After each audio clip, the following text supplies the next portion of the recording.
Grace, my lord. I trust your journey was not overly onerous. Cyril, you found a letter from Father? Yes, I have it here.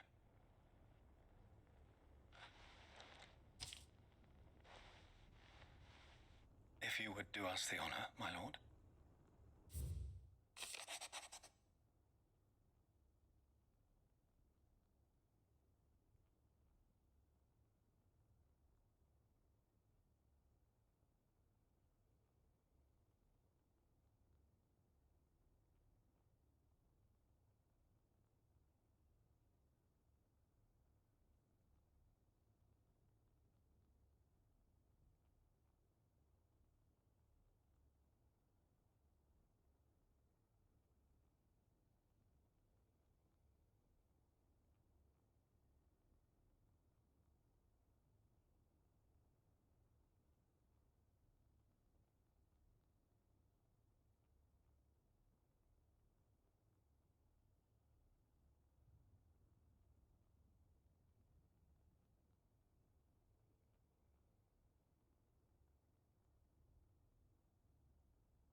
An inheritance.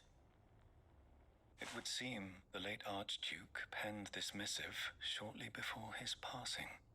The day before we left for Phoenix Gate. What are these plans he spoke of? His plans for the duchy, Your Grace. Your father entrusted them to my predecessor, the former bearer of the Burning Quill, who entrusted them in turn to me. The complete emancipation of bearers is their stated aim. But your father's dream did not end there. His Grace also spoke of building hospices to care for those stricken by the curse, and the founding of a new university to further the development of non-magical technologies. With the blight spreading ever more widely across the twins, Archduke Elwyn saw this as the only means of securing Rosaria's survival. He wished to see men and bearers treated as equals. To see centuries of common wisdom overturned. Small wonder he did not think it achievable within his lifetime. But he thought it achievable nonetheless. Had he not, he would never have written this message. Nor would he have entrusted his vision to his most faithful aides, those who would have stood with you, shielded you from the machinations of the less benevolent personages at court. It's a pity only they are still with us. 'Tis true that those most loyal to your father were the first to suffer the Duchess's wrath. But one at least remains, and she has come bearing gifts. What do you mean? Mayhap it is better that she explain, my lord. After all, the duties entrusted to me by my predecessor extended only to recovering His Grace's will and arranging a meeting with the one who might execute it, or a part of it at least. And where is this woman? She awaits you in the archive, Your Grace. Thank you, Cyril. Shall we then?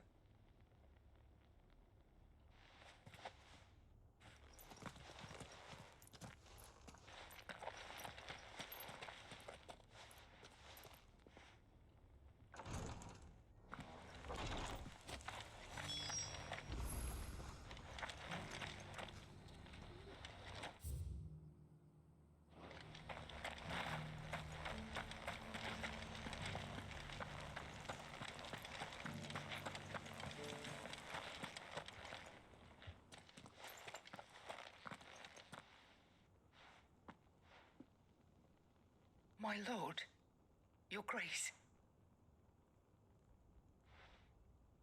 I hardly recognize you. I am Goditha, retainer of House Rosfield, loyal servant to the Phoenix and his shields. Your father, the Archduke Elwyn, entrusted me with the delivery of a gift. I only hope you can forgive my tardiness in bringing it to you. Lift up your head, Lady Goditha. You have our gratitude for your service to our house and to our father. I merely did my duty, as any proud Rosarian would. My lady, perhaps you could explain a little more? What exactly is the gift you bring?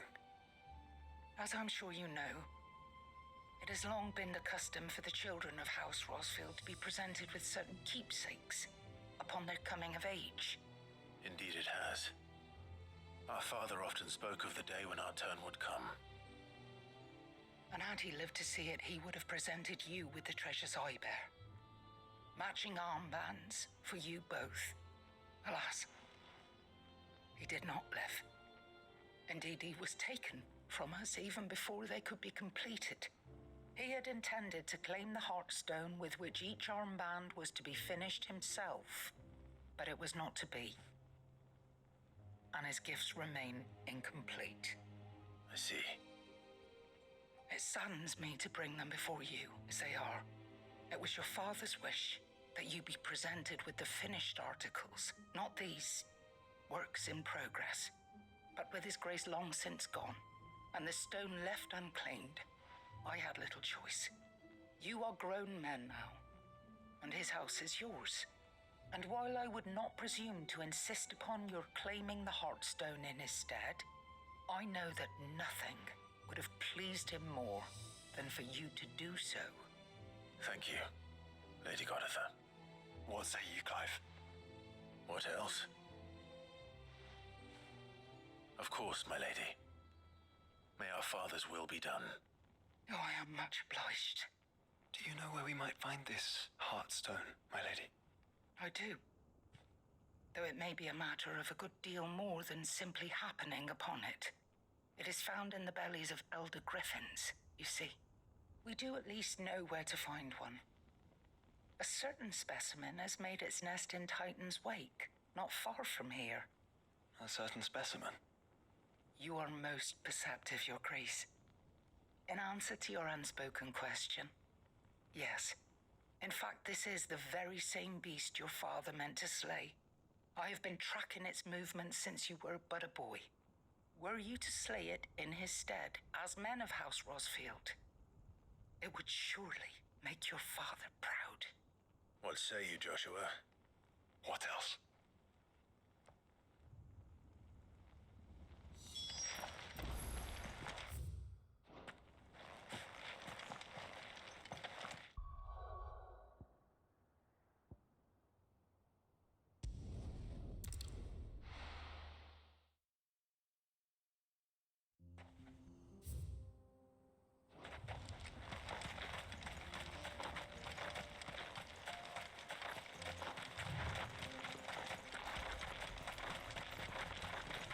Eyes peeled, Joshua.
Heartstone. I expect Lady Goditha will know.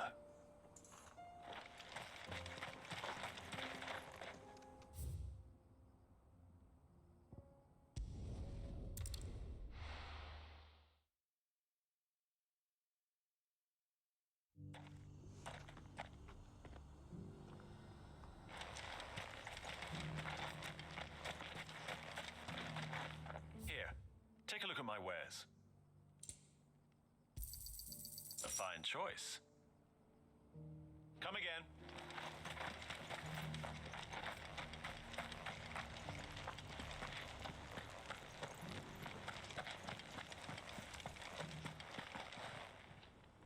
Oh, thank the Founder you were safe. The Griffin is slain then? And the Heartstone claimed.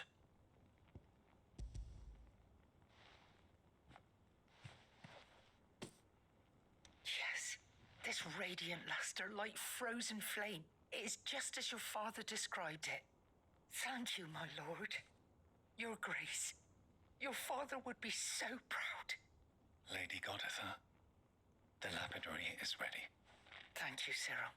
I will be with him shortly. If you would excuse me, I shall have the stone cut and set forthwith.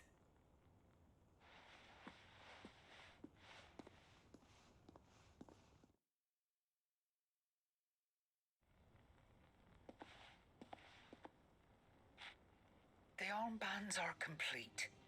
Pray, take them. They are yours, after all. Heartstone is harder and more enduring than garnet, or even ruby. It symbolizes unwavering will and devotion. And the graven vines encircling the stone represent the unbreakable bonds between you. It's a message. Father knew we had enemies both inside and outside the duchy. Enemies who would thwart his vision. Only with unwavering devotion would it ever be realized. And only if we stood together, as Phoenix and Shield, as brothers in arms, only then might those enemies be overcome. Indeed. His Grace knew the enormity of the task he would entrust to you, his heirs. But this was more than just a message. It was a promise. That he would always be with you. Thank you, Lady Goditha, for remaining the steadfast custodian of our father's will. Forgive me, my lady, but there is something I don't quite understand. The Undying told me that after Father died, Mother claimed all of the ducal treasures for her own. Even if the armbands were incomplete, she would surely not have overlooked them. So, how were you able to keep them from her? Because I was the keeper of the vault. Though I was but a lowly servant, your father spoke to me of his intentions for the bands, of the deep love he had for both of you, and his hopes for your future. In the days before the disaster at Phoenix Gate, I discovered that the Duchess had ordered her jewelry be sent away from the castle. It was then that I knew she meant to betray us. I tried to warn your father, but it was too late. When word of the fire reached Rosalith, I knew my time was short. So I took up the armbands and I fled into the night. And thank the Founder you did. Yet my duty to your father was incomplete. Not knowing what else to do, I followed the Griffin, thinking I might claim the Heartstone on its passing. And so my pursuit continued, until Lord Cyril appeared before me. He informed me that His Grace's will had been recovered, and that his sons were alive and well. Lady Goditha, on behalf of my father and all the people of Rosaria, I thank you for your loyal service. As do I. Thank you, my lord. Your Grace, for coming back to us, for giving my service meaning.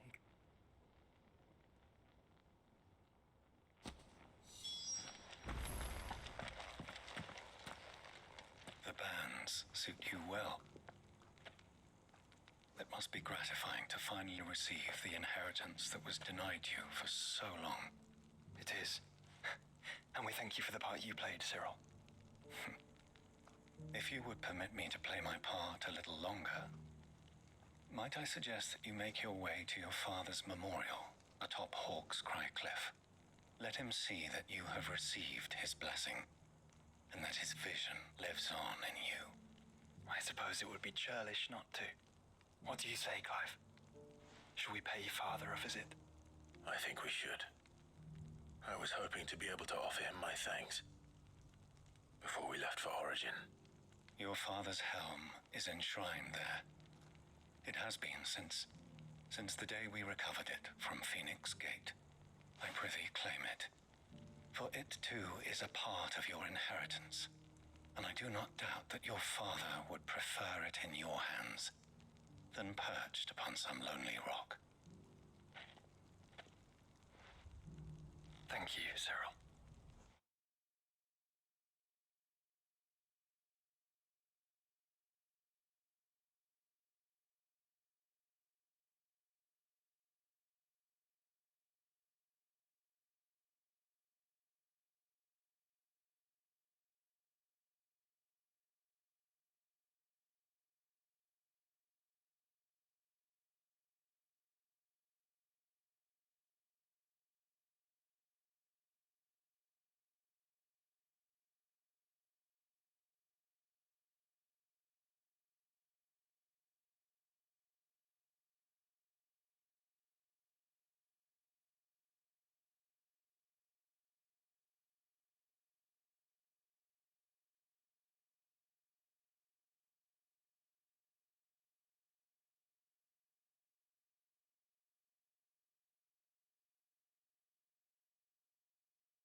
Come on, Clive.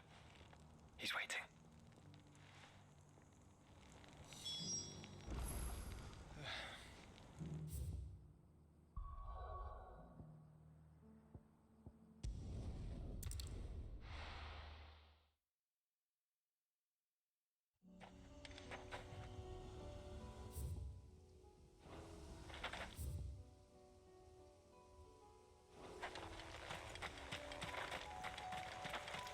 Unwavering will and an unbreakable bond.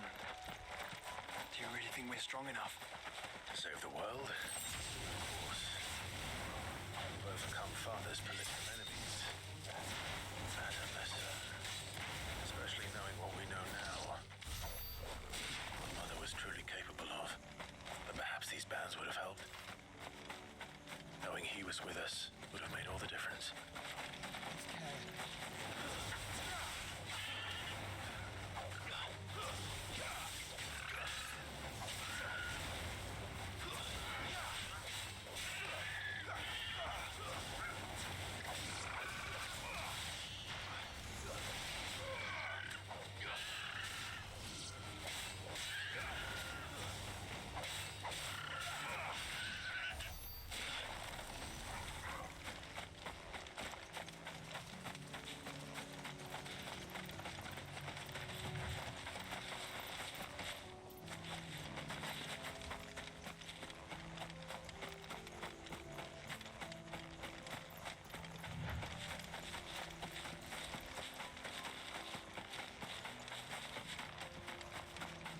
It's just back there.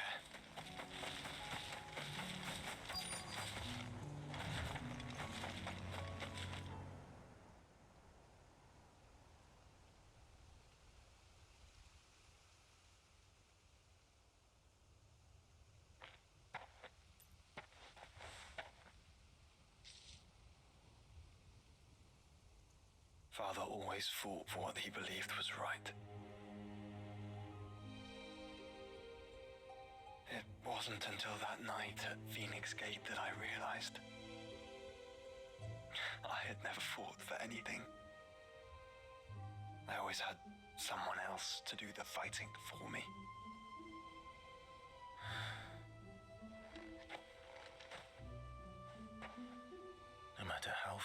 conspired against him, he never lost heart, never looked back, never stopped fighting. To me, he was the greatest of men. And I've been trying to live up to his ideals ever since.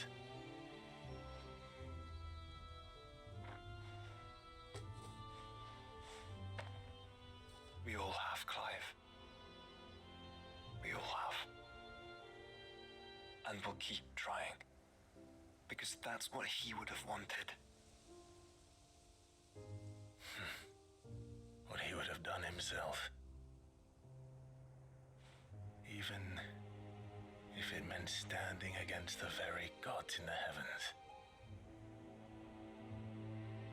I shall be borrowing this, Father, if I may. That you might watch over us as we follow in your footsteps.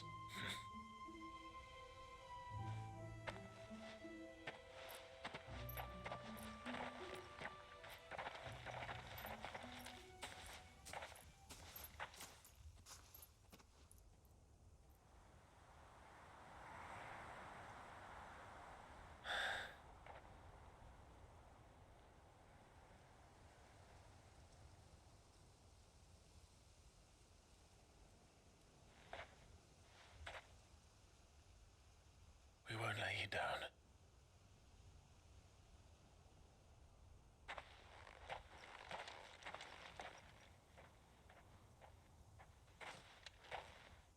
Onward then. Onward. To the end. And to a new beginning.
Doris is waiting for me near Valmung. The longer she's out in the open, the more likely she is to be found by Akashic. I need to hurry.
I take it? None manning the gates, no. It's a different story inside, though.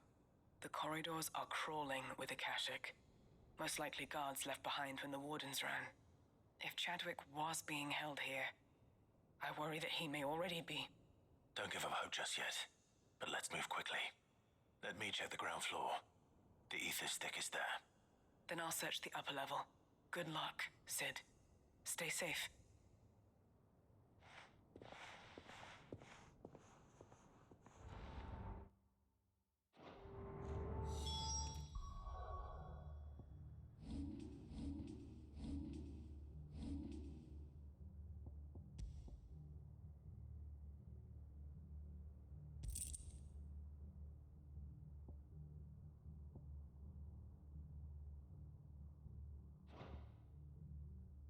Just how bad are the floods inside the walls?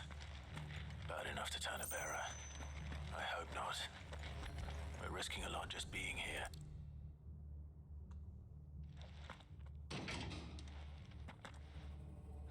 Locked up tight.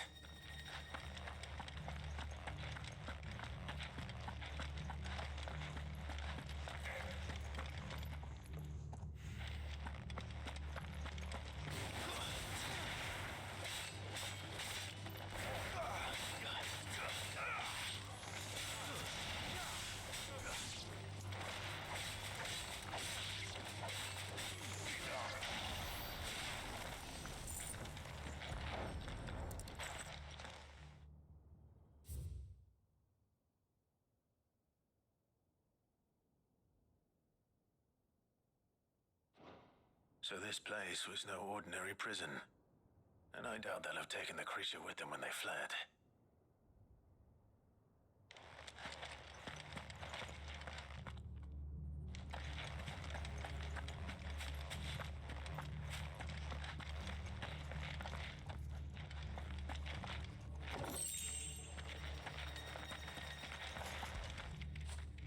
Fetch!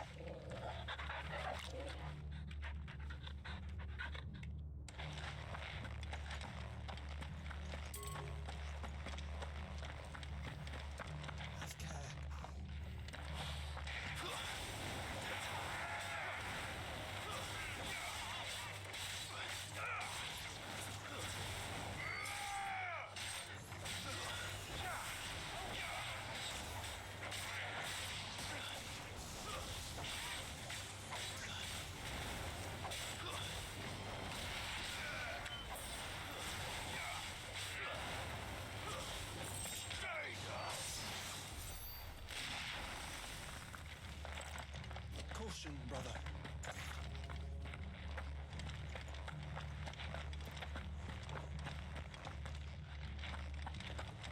No sign of any bearers yet. I hope you have better luck downstairs. Have care. Caution, brother. Have care. Quiet. Quiet. Have care.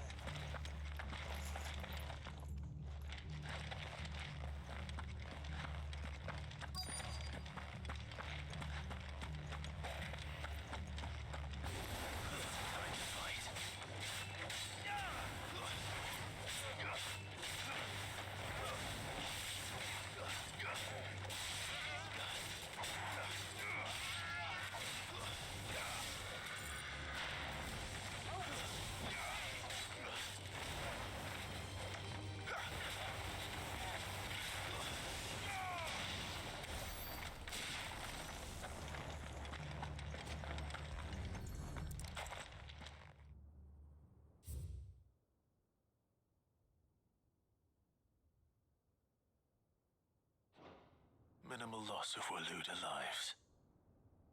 And what happens when they run out of bearers?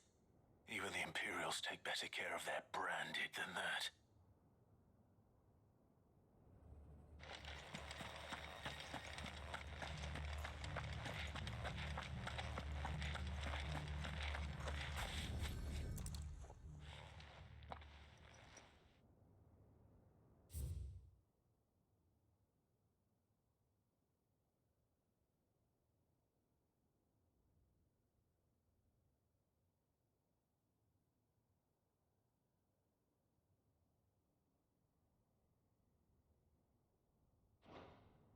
feeding bearers to it. This is even worse than I'd feared.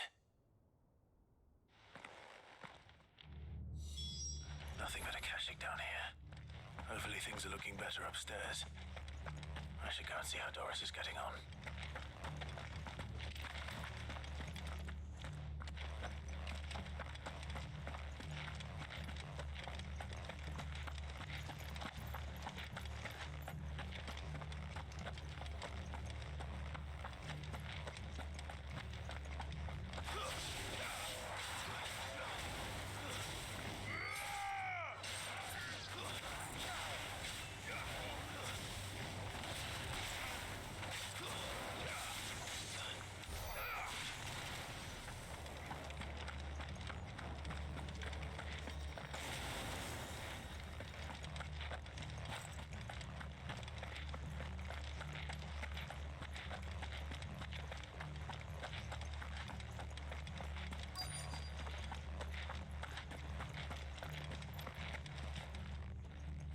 No luck downstairs.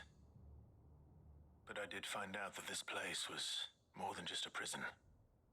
Something far more sinister was happening here. I know. I've been reading some of these documents and... it can't be true, can it? Bearers die every day in service of their masters, but this... this is so much worse. Pitting bearers against a wild beast armed with nothing but their wits? And all in order to bring about more death. And not just those who could fight, but the elderly, children even, and those who wouldn't or couldn't were disposed of. Whatever that means. I'm afraid it means they were fed to the monstrosity they kept here. Then we're too late. And I was a fool to bring you here. Don't say that. Did you find anything else? A key. But it doesn't fit any of the locks on this floor. Perhaps it will fit one of the doors downstairs. There's a corridor I haven't searched yet. Finish up here, then come and find me when you're ready. All right. I'll be there in a moment.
Let's see what we can find down here.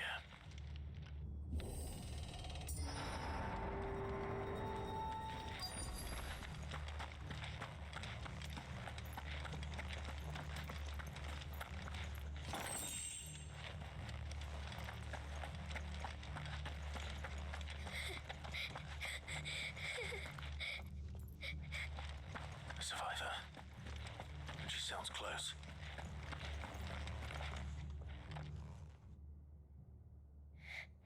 Who are you? There's no need to be afraid. Are you alone? Are there any other survivors? Some of the guards. They're still here. But something's wrong with them. Everyone else was eaten by the monster. Of course there were. Thank the Founder. It was worth our coming. But I'd rather we didn't linger. Are you ready?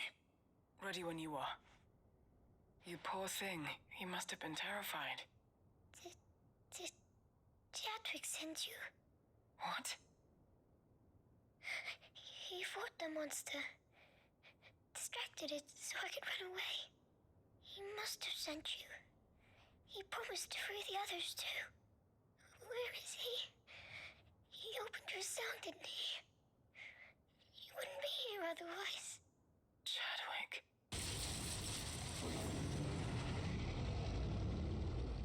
Was that? Monster's back! Chadwick, help! We have to get out of here. Doris, keep the girl safe. All right. You put that bearer-eating bastard in the ground.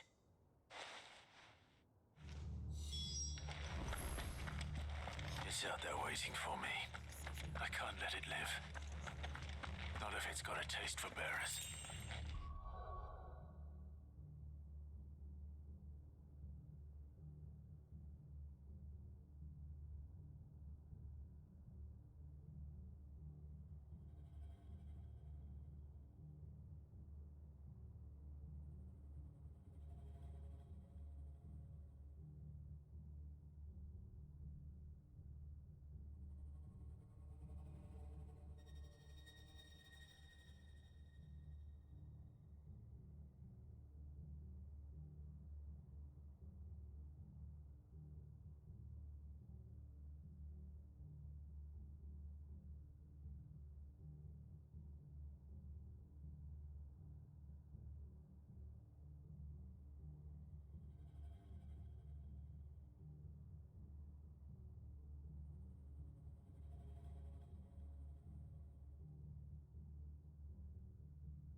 Sid, are you hurt?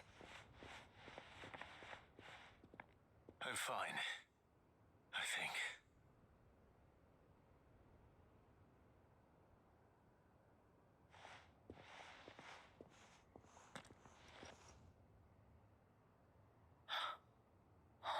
No.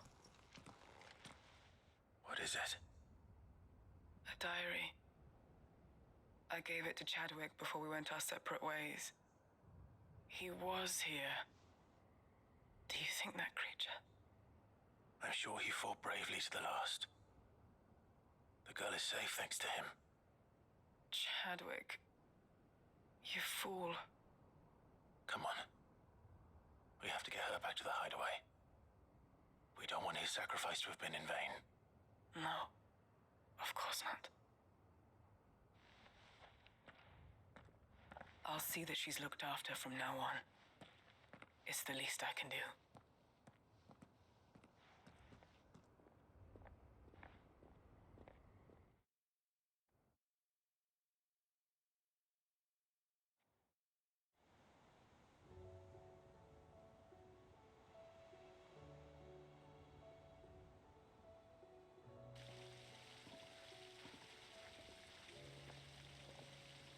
From what I hear, you've barely left the girl's side in days. I hope she's recovering from her ordeal. She is. Slowly but surely. She's far tougher than she looks. I thank the flames we found her. If we hadn't... I know. But we did. I'm sorry we weren't able to save Chadwick. There's no need to apologize. Without your help, I would never have found out what happened to him. How he fought to the bitter end to save her. To save Haida Marie. That's the man I remember. The man I thought of as a brother. I wish I could have met him. I'd like to hear more about your past. If you don't mind, that is. Of course. You already met my former master. She trained Chadwick and I to do two things. Kill and obey. We were supposed to be sold to the highest bidder when the time came. But no bid was ever high enough to convince her to part with us. For years, we were her daggers in the shadows. But we could never quite shake our doubts about the things she made us do. And then, one day, we just couldn't do them anymore. So we escaped. But staying together was out of the question. They would have found us too easily. After so many years of training, the pull to serve was always strong. It scared me to think he might have taken another master, become a dagger in someone else's hand. But even in captivity, the battles he fought were his own. And he died not as someone's tool, but as a hero. Haida Marie is proof of that. Bearers can cast off their shackles. And the Cursebreakers will show them how. I'll fight until my dying breath to see it done. For Chadwick, and for all of us. Thank you, Doris. We'll be counting on you.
right?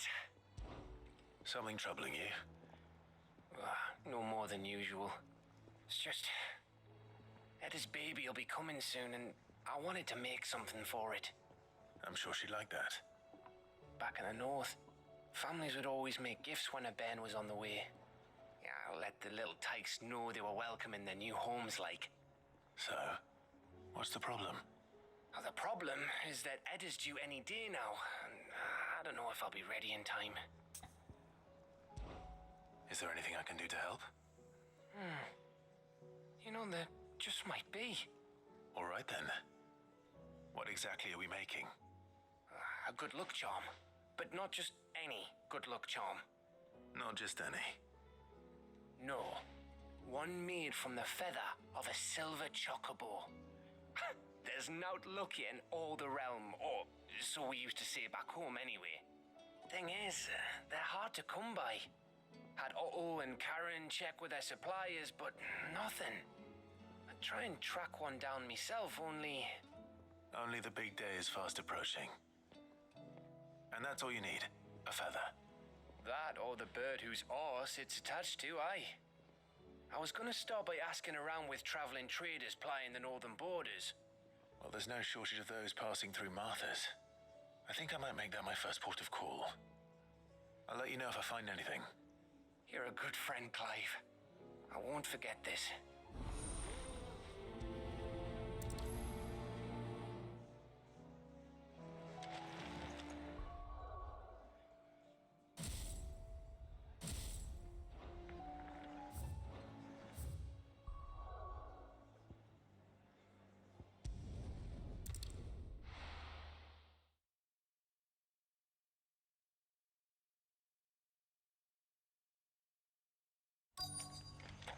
Let's hope one of the merchants here has what Gav needs. Excuse me. I'm looking for something. Oh, well, then I'm your man. A silver chocobo feather. Oh, or maybe not. Though you're not the first to mention the bird around here. There was a man stopped by the rest not long ago claiming he was attacked by a silver chocobo near some guide hovel not far from Eastpool. Most took him for a braggart and a liar, but who knows? Perhaps there was some truth to his tale. We'll see. Thank you.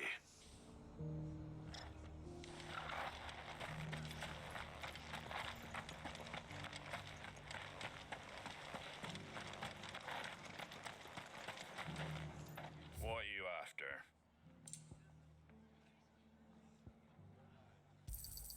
There you go.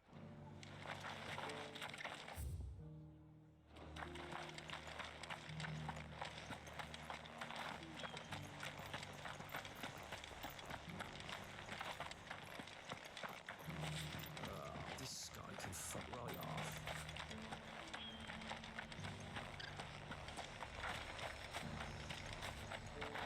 Look, Daddy. Shining so brightly. Isn't it pretty?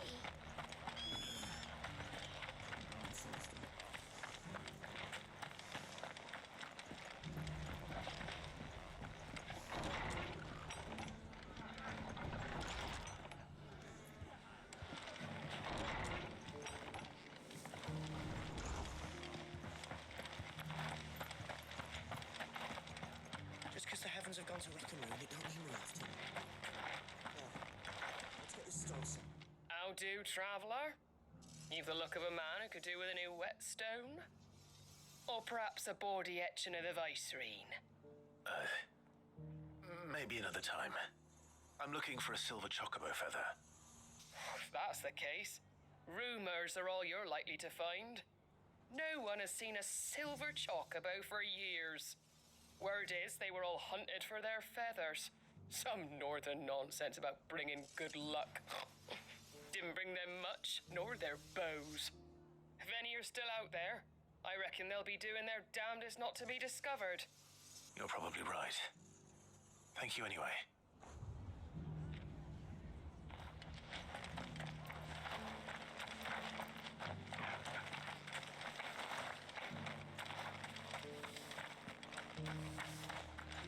It doesn't still hurt, does it? Oh, 1,000 cash you got.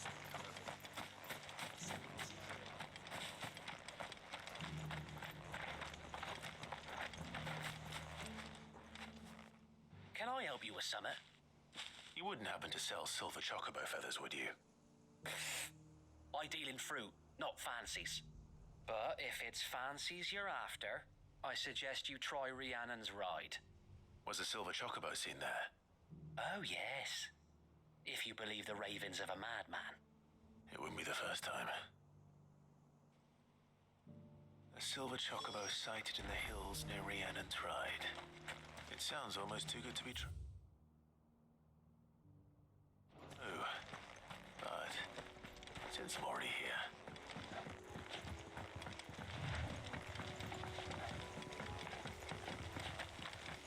Can hardly make it well.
These look fresh.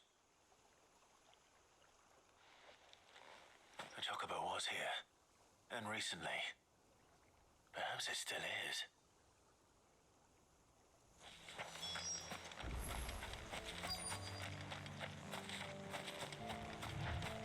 I don't hear anything.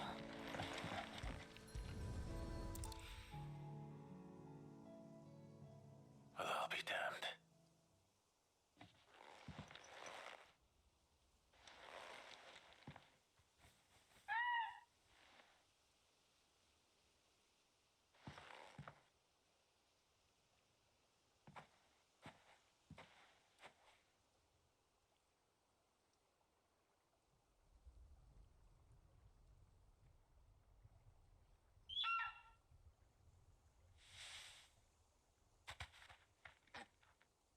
It's all right.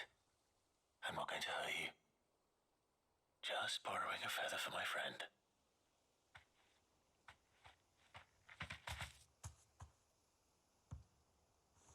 Thank you. Let's get this back to Gad before they change their minds.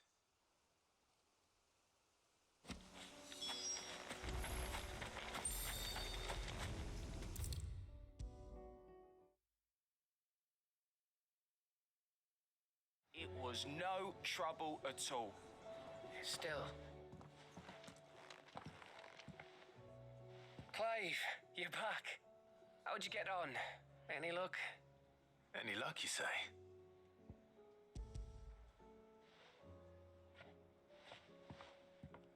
Crystal's crack. Is this what I think it is? Where in the hell did you find it? It's a long story.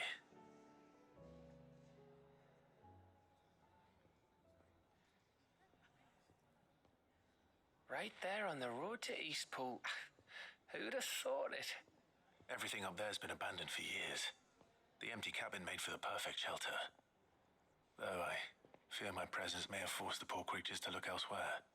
Don't blame yourself, Clive. The Blight's right on Eastpool's doorstep. They'd have had to move on before long, even if you hadn't have turned up. They'll find a new home. Trust me. After all, that's what us endangered animals do. Anyway, what matters is, you managed to nick us one of their quills before they could run off. And now all that's left is to fix it to the carving. I didn't know you could carve. Reckon there's a lot you don't know about me. Like the fact I'm as good with a whittling knife as I am with a sword. And that bone Ember gave me's a dream to work with. What did you say it was from again? An Avis? But it weren't your Avis, Sid. I slew one of my own at last. So all those long nights in the pit finally bore fruit. I'm proud of you, Ember. Don't speak too soon. I ain't done my trial yet. There we go.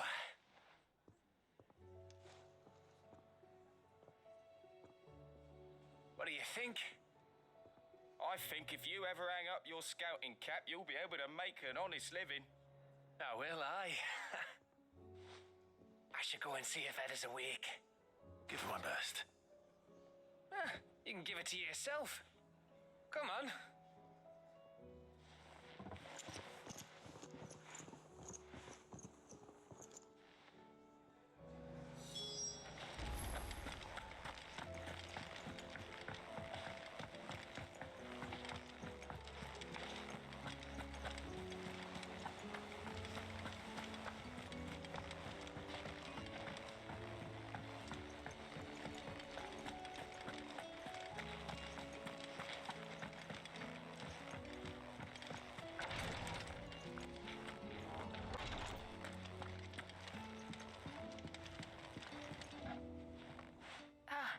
Me lords.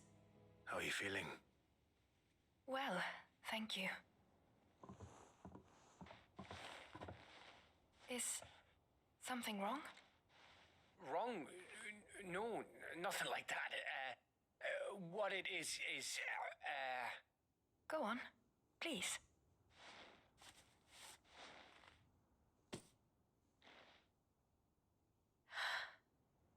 It's beautiful. Did you make it? We did. it's from all of us here at the Hideaway. Your new family, like. It's a good luck charm. We may come up north when a band's on the way. I mean, a baby. To let him know that they're part of the family too. Oh, I hope you like it. I don't know what to say. I thank you, my lords, for everything. If there's anything you need, just let us know. I will. Clive, fancy a swift off? I'm thirsty. I could be convinced.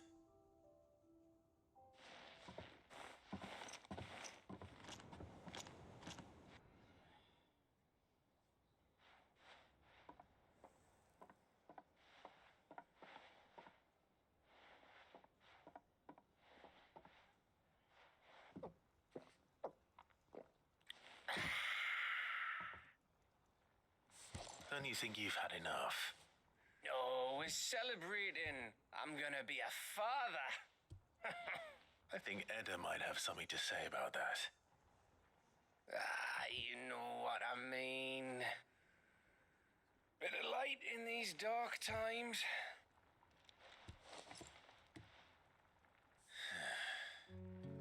Wasn't long after me 10th name day, my mum told us she was with child again. I was over the fucking moon. I was looking forward to having a little one to lord it over, what with me being the runt of the litter. Thought I'd finally have a chance to prove to the world that I could be a big brother.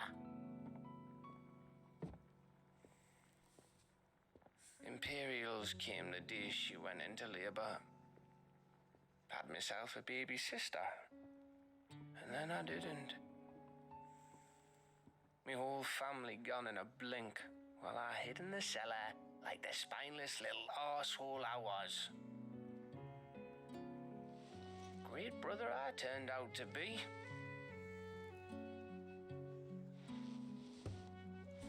I'll never be a leader. And I'll never be a hero. I'm just a daft little dog who comes running when his master calls. I'll never be like you, or Sid, or Jill, or even Toggle. Have you finished? Maybe.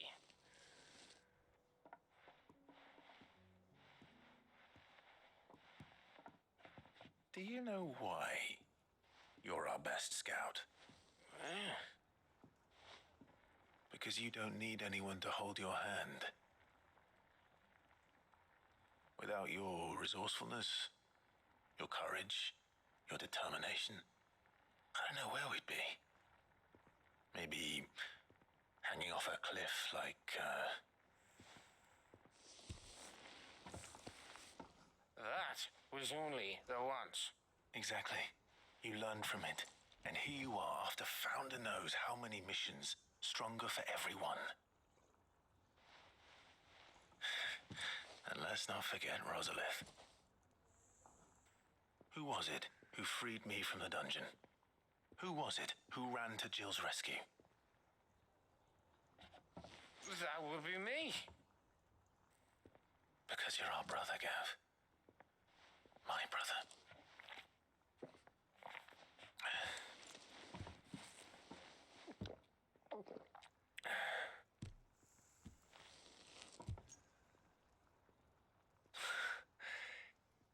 Your brother.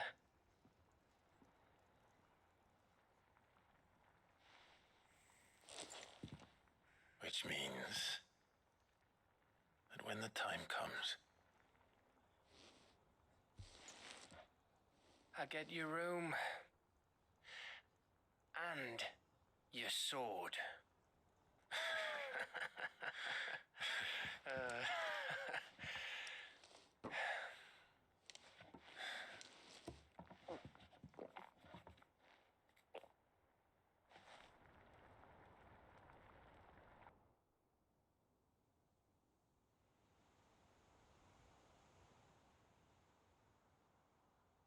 I may have had one too many.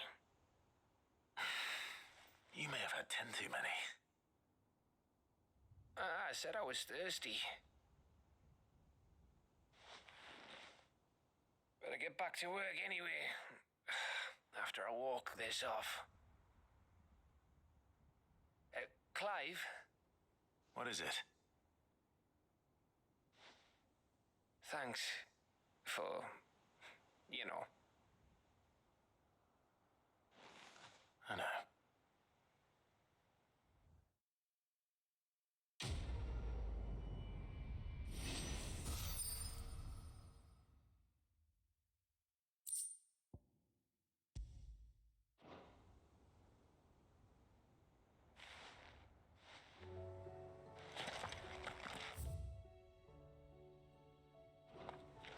Do you think they'll come back? Of course they will. It's just a big question.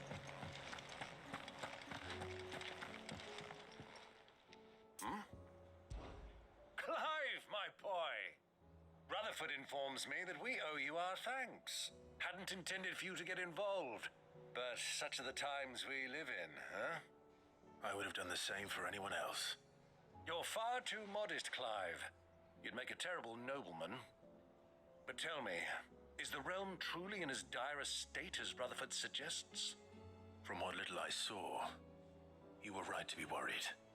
I suppose I should have expected the worst. But I was rather hoping the great and good of the realm might have things a little more under control. Alas, it seems that firm leadership is in short supply these days, and without it, the people are bound to lose their way. We must move quickly. But where do we start? True, the challenges that face us are many. But in my estimation, there are two key areas to be addressed before any other. The realm's armies and her larders. As you've seen firsthand, it's every man and woman for themselves out there. Certain cities have banded together to try and maintain some semblance of order, yes? But such cases are few and far between. And yet, the only remedy for the chaos that faces us is unity. A unity that transcends even the borders laid down by our ancestors. In short, if Storm does not stand together, she will fall apart. But how would one even begin to unite the realm? The armies, my boy. As I told you already, we begin by restoring order among the ranks of those sworn to maintain it. Sadly, I doubt I could convince even the lowliest gaggle of privates to dig a latrine together. But I do know someone the High Commanders have been known to listen to on occasion. Field Marshal Eugen Havel. I thought he was retired. He was, until an Akashic army tore through Randalar and killed most of the rank and file. There is no man alive more capable. Literally. And as luck would have it, I've already spoken with him on the matter. Of course you have. And he's agreed to help. On one condition. That he first speaks with you personally. Havel has always been a man of frustratingly rigid principle, and he has certain qualms about clasping arms with, well, with an outlaw. I extolled your many virtues as best I could, of course, but the old goat was adamant that he be allowed to appraise you in person. You don't mind, do you, my boy? Of course not. As long as chaos reigns, we will never build a better world. I'll do whatever it takes. And if the Field Marshal wishes to speak with me in person, then so be it. That's the spirit. I'll leave for Randalar at once. Would you send a Stolas? Of course. Rutherford is already in the Dalmekian capital. I'll have him tell Havel to expect you forthwith. Excellent. Thank you, Uncle. No, thank you, Clive.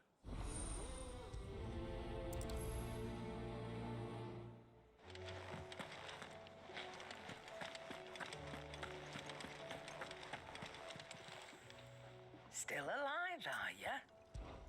If you're gonna buy something, be quick about it. Is that all?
brutes and cowards, the lot of you!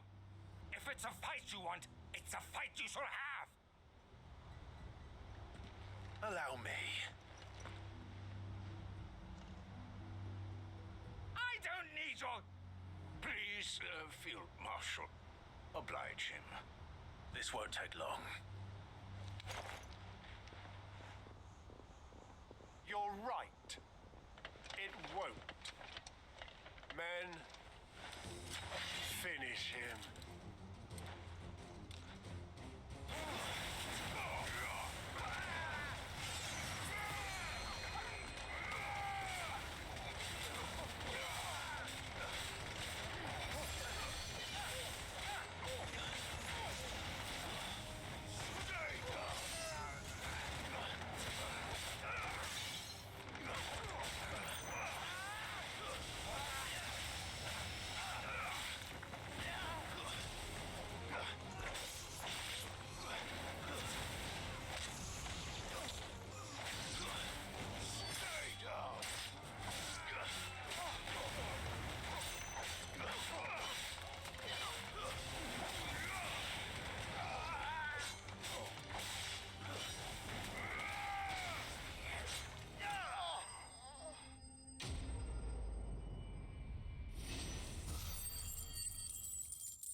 A little longer than I'd have liked.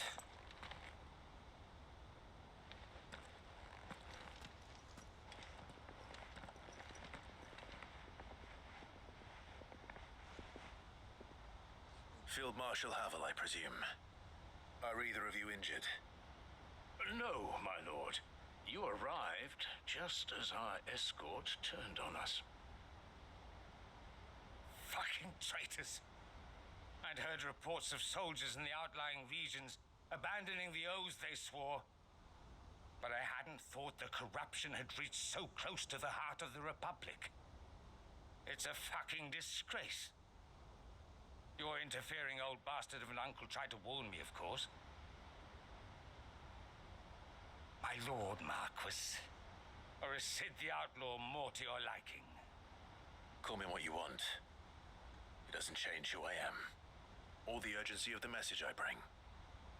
My uncle has a plan to right the realm, and he needs your help to see it through. Before I agree to anything, I'd have you answer one question. What do you stand to gain from all this?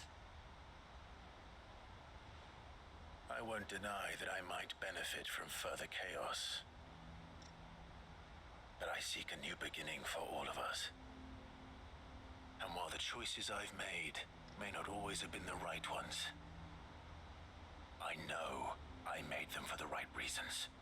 For so long, so many of us have been told how we could live, how we could die, when it should have been our decision all along. Now we have a chance to put things right. But in order to take it, we must stand together. Even if it be beside those with whom we don't see eye to eye.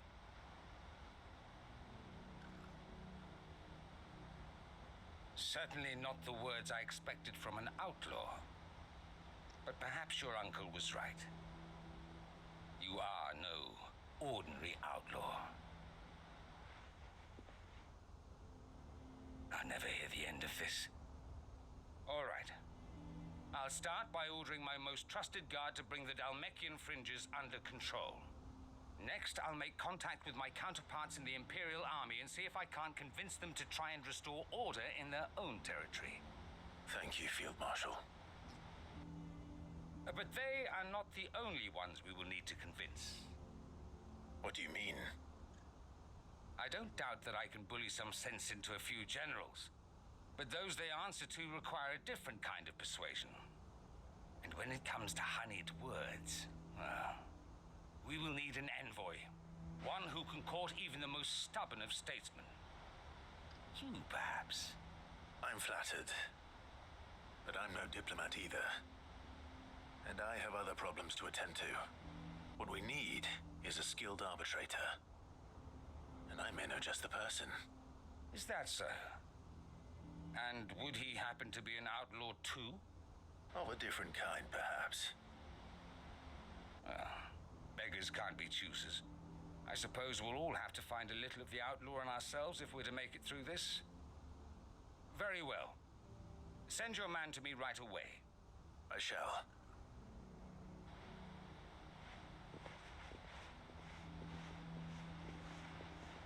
My Lord Marquis. Your Lord Uncle bade me escort the Field Marshal to his manor in Port Isolde. And I will see that my associate joins you there. Very good, my lord.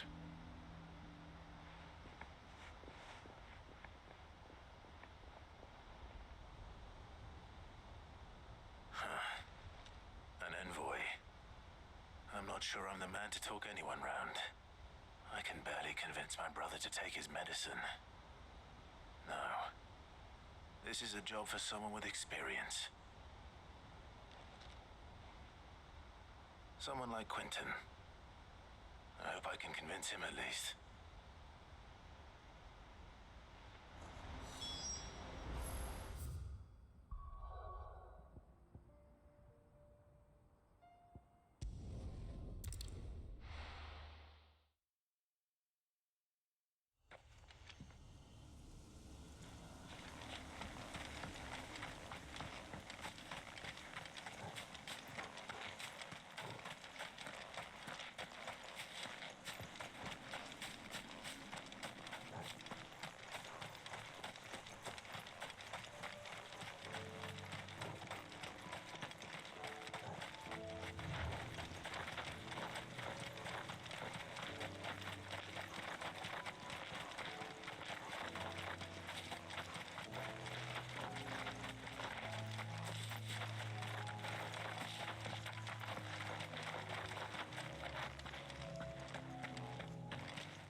Quentin, I have a proposal for you. Do you now? Something tells me you'll be asking more of me than a cask of Gotand gold. Go on then. Propose.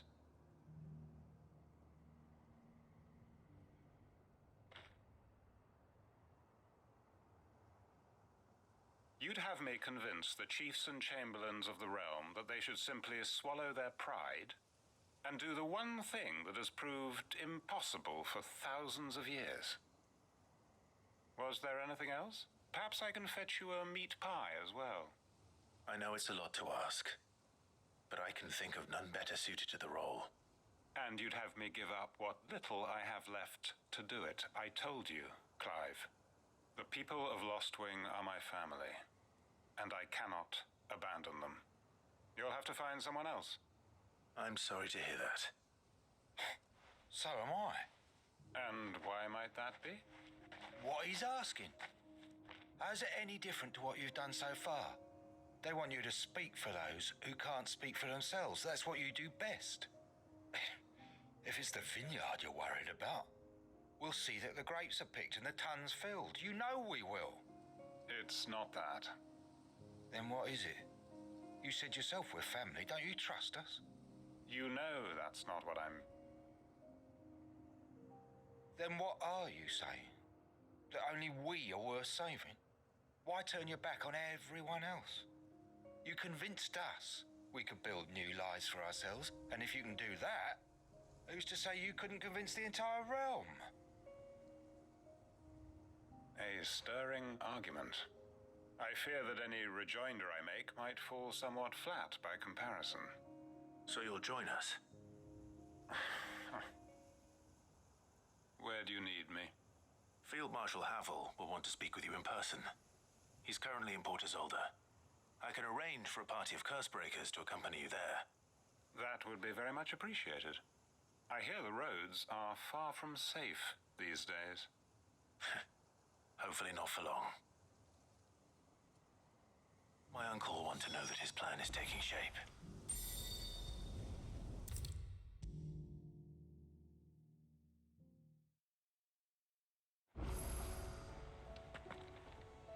Uncle, I bring good news.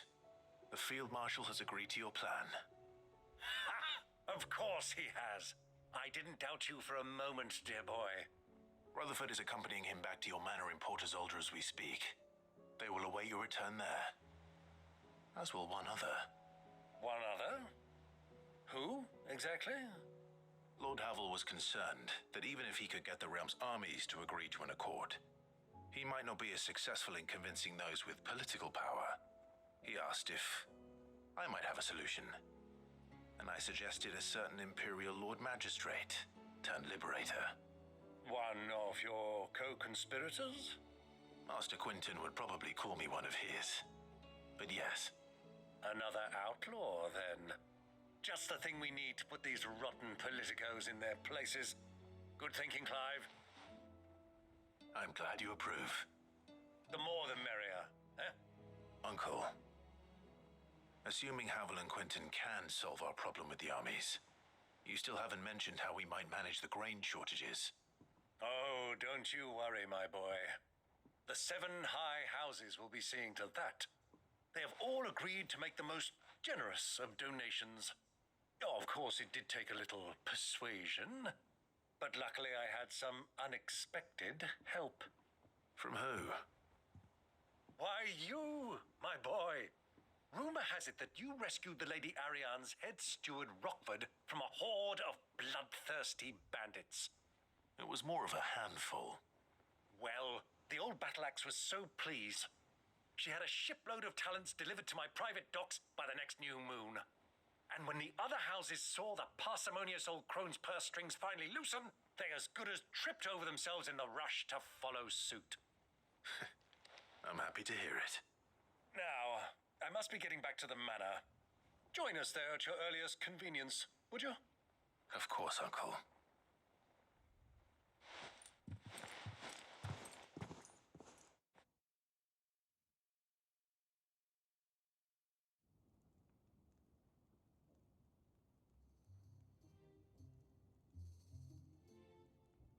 And how, pray tell, will we get that grain to the capital if the roads are still overrun with akashic?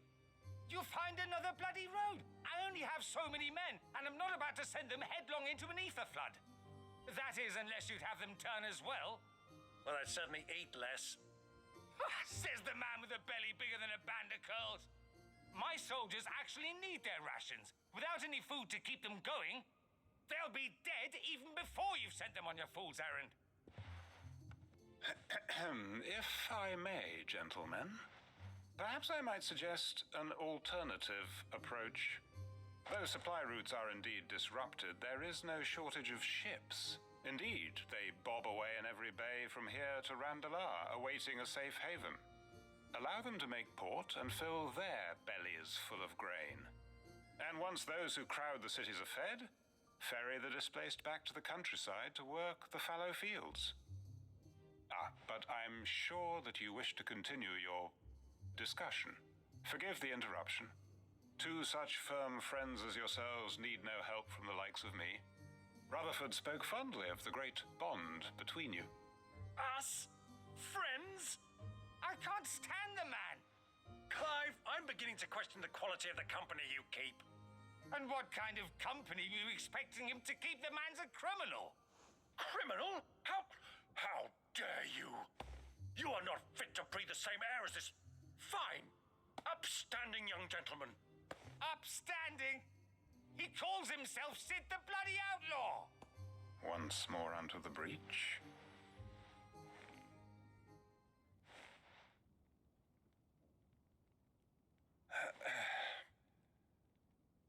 Shall we begin again? What we seek here is not to create a new nation, nor to claim the thrones of those that already exist. We wish simply to bring stability to the realm that mankind might weather the current storm. And to do that, we must convince those in power, the generals, the statesmen, the nobles, that our cause is just. There will be disagreements, yes, and I imagine some resistance, much resistance. But we cannot let that deter us. If we show them the path, show them that we walk it ourselves, then I am confident they will follow. The fate of the world lies in my nephew's hands, but the well-being of her people lies in ours. And we must not squander the chance that Clive has given us. Uncle Byron, aye. Now, with that settled, let's move on to the signing of the Accord. For what great moment in history hasn't been accompanied by a little ceremony?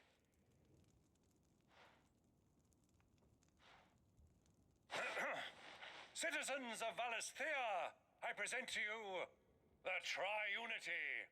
Rutherford, Mike Will.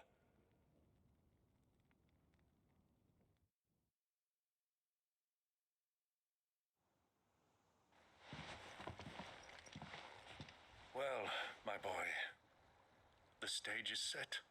That it is. This is the role you were born for. Now I ask only that you trust in the talents of your supporting cast. We shall play our parts to the best of our abilities, that you might have the opportunity to shine. The realm needs its Sir Crandall.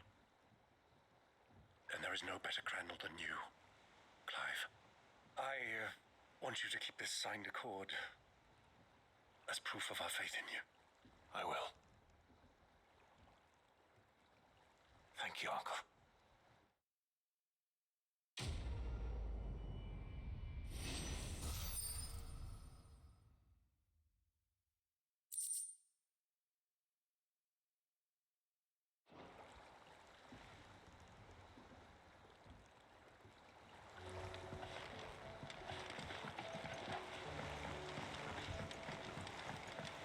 What do you think that thing is?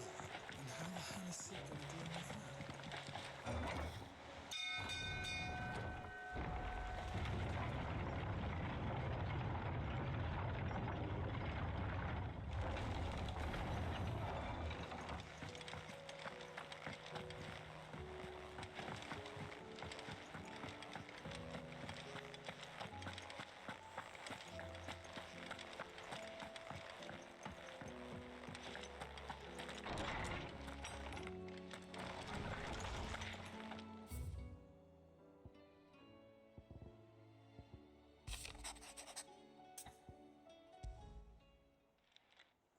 It's usually me making demands of Hippocrates.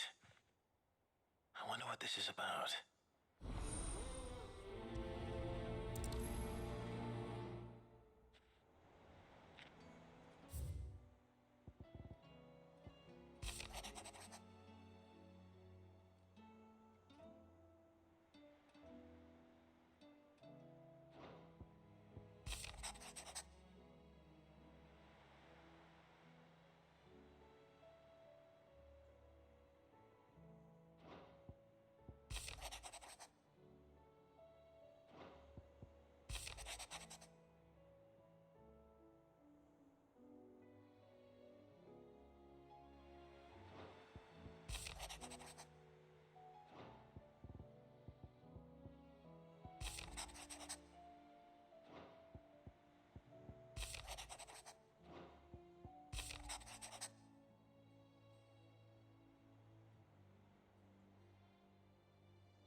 Lawsman Hippocrates. I received your note. Ah, yes. I expect you're wondering what this is all about. You spoke of making amends with Dion, but I can't imagine what for. Then I should begin by telling you that I was once his tutor. This was some years ago, of course, before I joined Sid in his hideaway. At that time, I was counted among the foremost scholars of Oriflamme, and was accordingly invited to the palace to supervise the young prince's education, all to ensure that the future emperor had a firm grounding in, well, everything an emperor should. History, religion, commerce, government. Alas, our time together was cut short when Dion left to join the dragoons, his studies no longer being deemed necessary. I had not expected to meet with him again, least of all here. Have you spoken with him? No, I have yet to find the right moment. His Highness always seems so preoccupied, especially when alone. I would not wish to disturb his ruminations with idle words of greeting. Not when I know he dwells upon the evil Ultima had him commit in the Dominion. The guilt weighs heavily on him, I know. But as you say, that was Ultima's doing. Surely you can't blame yourself. When I first met him, it was not guilt, but his people's expectations that weighed heavily upon him. And I did nothing to ease that burden. He bore it alone, until the day he could not bear it any longer. It is one of my greatest regrets that I only ever offered him my wisdom when what he truly needed was friendship. The blame for Dion's transgressions lies not only on his shoulders, but on mine. I see. I'm ready to help you in any way that I can. Then I beg that you bring me a wild wyvern tail. Apothecaries across the ages agree that even to glimpse such a flower is to be granted inner solace. Fabulists and fraudsters all, of course. But there is oft a seed of truth to be found where even the most outlandish opinions align. Well, it can't hurt to try. Where can I find this flower? And how will I know it? You have seen cultivated wyvern tails before, I trust. The lily-white blossoms from whose roots the poisonous ink for the brand is distilled. Well, those which grow in the wild differ only in their purple hue. The harsher the environment in which they are raised, the deeper the color. There is a waterfall in Rickmal's Roost across the strait, where the flowers once grew in abundance. Whether they still survive there, I know not. But try as I might, I can find no likelier location. It's all right. I'll find you a wyvern tail one way or another. Thank you, Clive. And please, be safe.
Seems this place has been flooded twice over.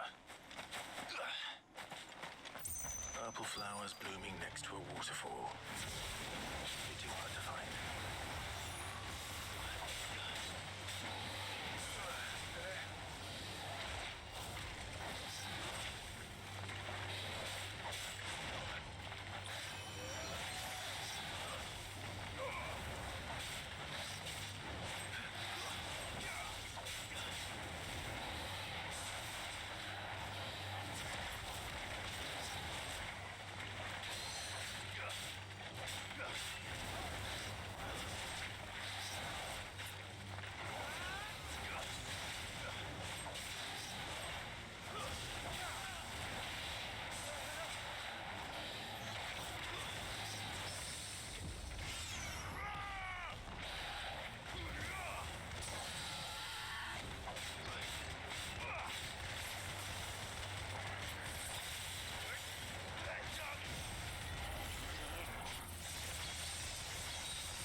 As well pick enough for a bunch.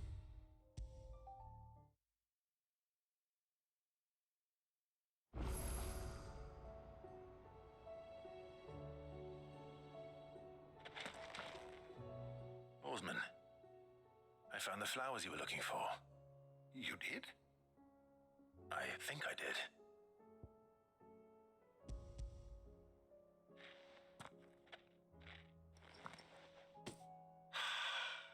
You did indeed. My dear boy, thank you. You wanted to make Dion a gift of one, did you not? Shall I invite him to join us? Oh, I don't... It's no trouble. I'll go and fetch him.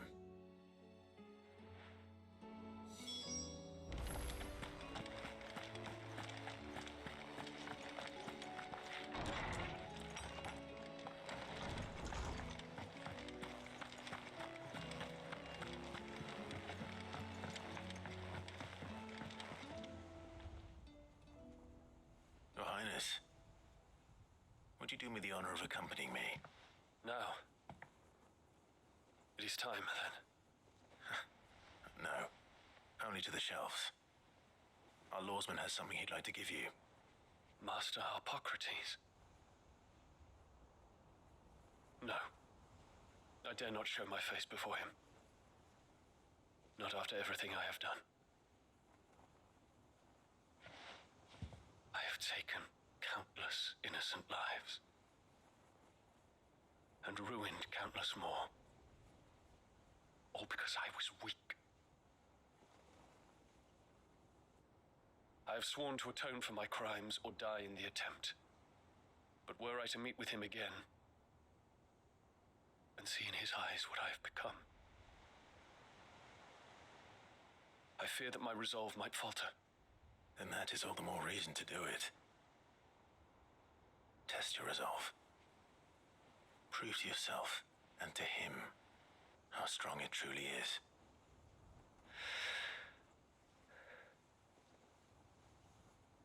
You are right. I I must, at the very least, offer him my gratitude. Very well, then. Take me to him. Follow me.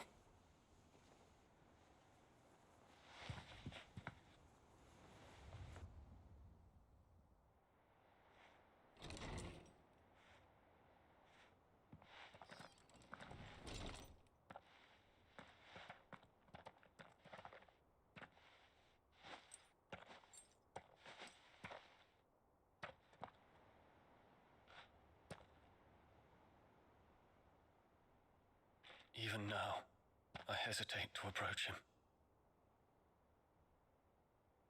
What must he think of me? You'd be surprised.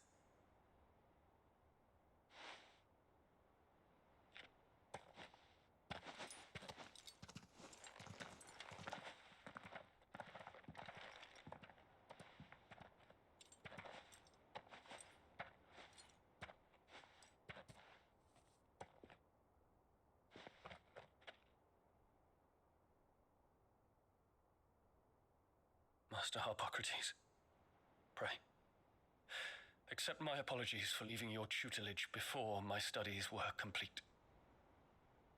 Your lessons opened my mind to a world quite unlike the one I had imagined from within the gilded confines of the palace.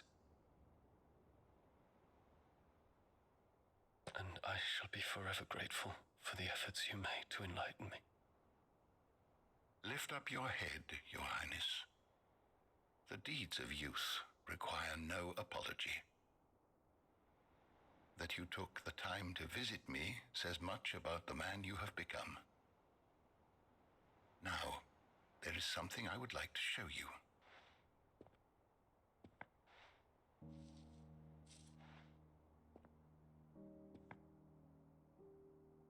Is that a wyvern tail? The color is unfamiliar to me. Because it is unique to those found in the wild. Something in the harsh environment in which they grow lends them this striking hue. Their roots are indistinguishable from those of their hothouse cousins, but once they bloom, the difference is immediately apparent. In this flower, I see you, Your Highness. Its roots were the roots of a wyvern tail, with all that implies. But they do not define it, just as yours do not define you. I want you to have it, that it might remind you of this truth.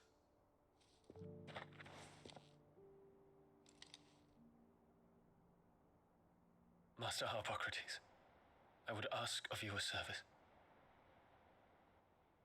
Keep your gift until I have fulfilled my duty to the realm, for only then shall I be deserving of it.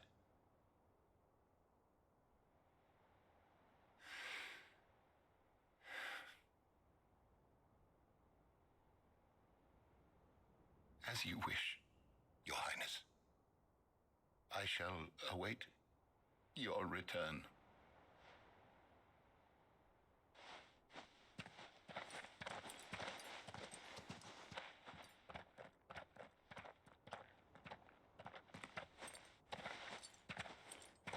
Our roots do not define us. No wonder my stepmother didn't like him. For reuniting me with memories I had thought long lost.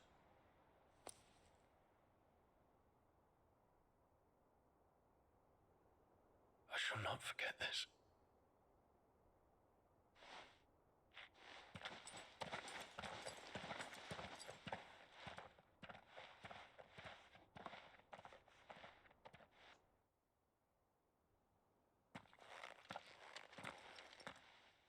Thank you, Clive. Were it not for you, I fear I might never have found the right moment to speak with him. Not to mention the wyvern tails. I shall plant their seeds that I might not disappoint His Highness upon his return.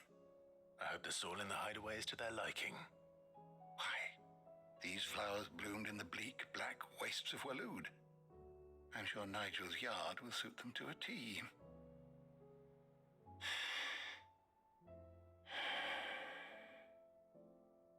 When it comes to expressing one's gratitude, I find that words are seldom sufficient. Here. What's this? A stolas quill. Or more precisely, my stolas quill. 'Tis said that an owl's feathers are steeped in the wishes it hears over its long lifetime. All those words just waiting to pour out onto the page. So consider this my wish for you. That one day you may put down your sword and pick up that pen. Well, when that day comes, I'll certainly have a lot to write about. Thank you, Harpocrates. It shall have pride of place in my chamber.